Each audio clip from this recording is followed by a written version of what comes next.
So hello guys, what's up? It's me again, si Mima Alicia nyo at nagbabalik ulit para sa ating panibagong video.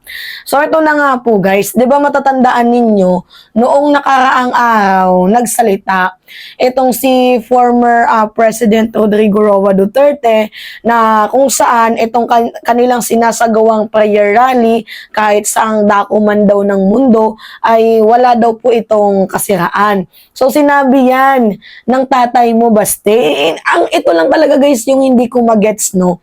Kasi utos ng kanilang tatay na walang siraan. Pero sila mismo nagsisiraan. Tingnan nyo guys yung recent na nangyari.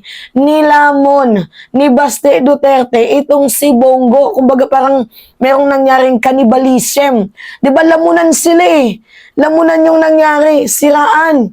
Ewan ko ba kung ano yung napasok sa mga ano na to, sa mga hinayupak na to. Konti na nga lang kayo. Nag-aaway-away pa kayo. Alam nyo may concern din naman ako kahit papano. Dito lang kay Bongo ha. Kasi si Bongo malaki yung ginawang sakripisyo sa inyo. Sobrang laki ng sakripisyo ni Bongo. Although hindi ko gusto si Bongo, pero kitang-kita ko yung sakripisyo niya sa inyo. Oo, aminado tayo na play safe ngayon si Bongo. Tahimik ngayon si Bongo na siyang kinagagalit ni Baste Duterte. Kung kaya't nasabi niya nga, 'di ba, na mas mabuti pa si Risa Ontiveros kasi mula noon hanggang ngayon consistent daw po sa kanyang mga ginagawang pang-atake, which is yung tinutukoy niya nga po dito guys is yung pang-atake niya sa mga Duterte.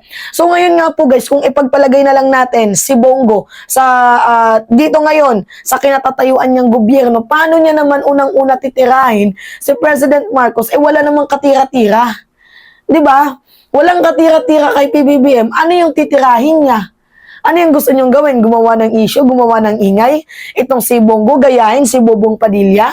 Yun ba yung gusto ninyo? Gayahin yung mga dugyot ninyong pag-uugali? Although, sabihin na lang natin na medyo may pagkadugyot, itong si Bongo kasi kuwang-kuwa nga naman ni Bongo yung inis ko eh. Every Senate hearing na yun doon sa PDEA Leaks, ano yung sabi niya ni Bongo, kaya dapat mahuli na natin yung mga gumagamit ng droga kasi noon yung panahon ni former President Duterte, walang droga, mga ganyan-ganyan. Kuha nga ni Bongo yung inis ko eh. Pero ano pa ba yung gusto nyong gawin ni Bongo sa inyo? Yung gagayahin, yung madumi yung pag-uugali? Ha? Yun ba yung gusto nyo? Tapos ito ngayon guys, may interview si Baste Duterte. O, panoodin natin. Naman yun. Because like ikaw, you're an elected official. You're supposed to voice out, what the people, yung need and want. And he's in a high position. Right? So, mas taas like I said, he has time to redeem himself. All, yung ano yung nangyari. Because kung gusto niya pa tumakbo ng senator ulit, we should show that he is one with the Dabawenyos, especially in times like this. Sir, sa tingin niyo, iniiwan niya na ba si Tatay Digong sa ginagawa niya? Hindi possible yun ng politics. Hindi mo talaga never guess what will happen next in politics. Yung kanina nararamdaman niyo kay Senator Bongo, ganito rin yung pagtingin niyo sa mga iba pang DPS senators? No, because Bong is a Dabawenyo. So he claims, diba? So, the name was I voted for him.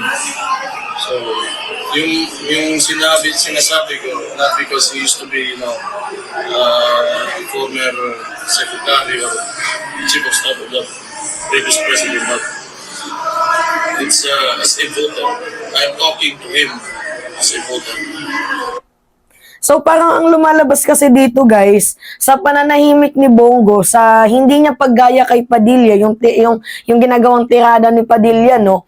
Parang ang lumalabas kasi nito, parang sumaside si Bongo sa unity team or sa gobyernong ito. Alam mo, Baste, naranasan mo din naman tumakbo, no? Nagigets ko yung punto ni Bongo. Kung kaya't play safe siya ngayon, syempre, electionist.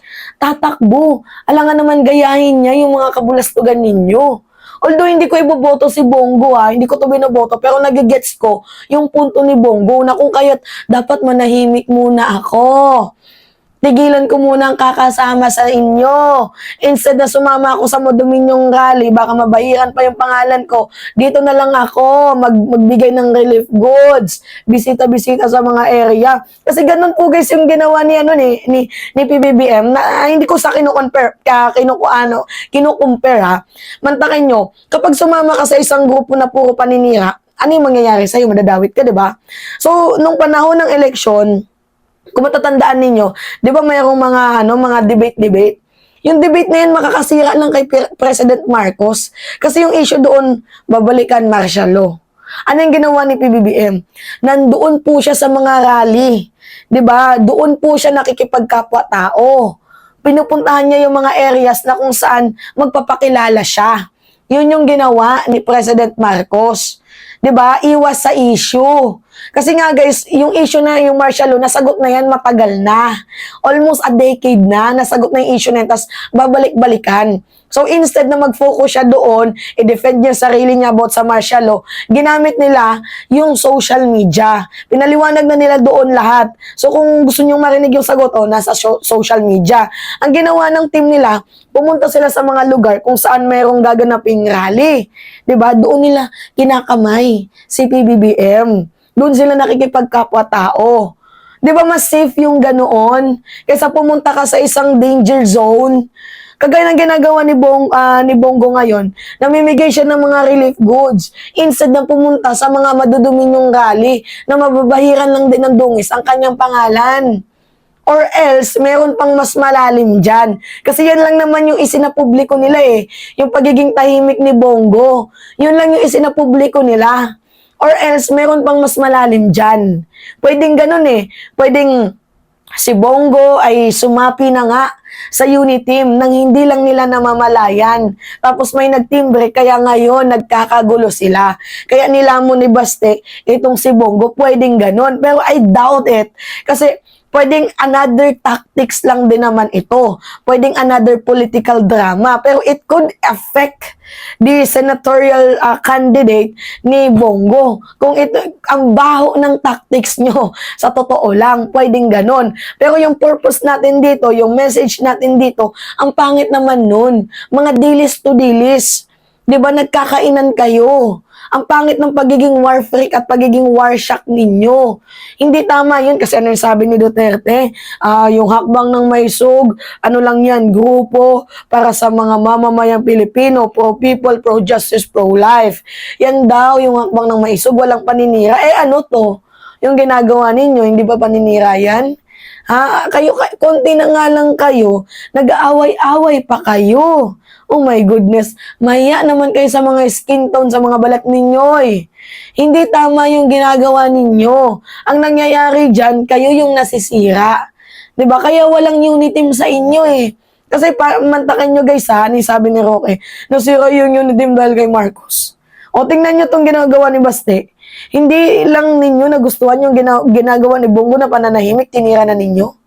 Kaya kaya hindi kilala. Wala silang kinikilalang unity. Kasi nga guys, gusto nila ahead sila palagi. Sila yung nasusunod, 'di ba? Dapat tira-tira, banat-banat. Ganun yung gusto nila eh. Yung ugaling dugyot, yung ugaling madumi. Hindi naman ganun si Bongo eh. Although nakakainis si Bongo, pero hindi naman ganun si Bongo yung ugali ninyo.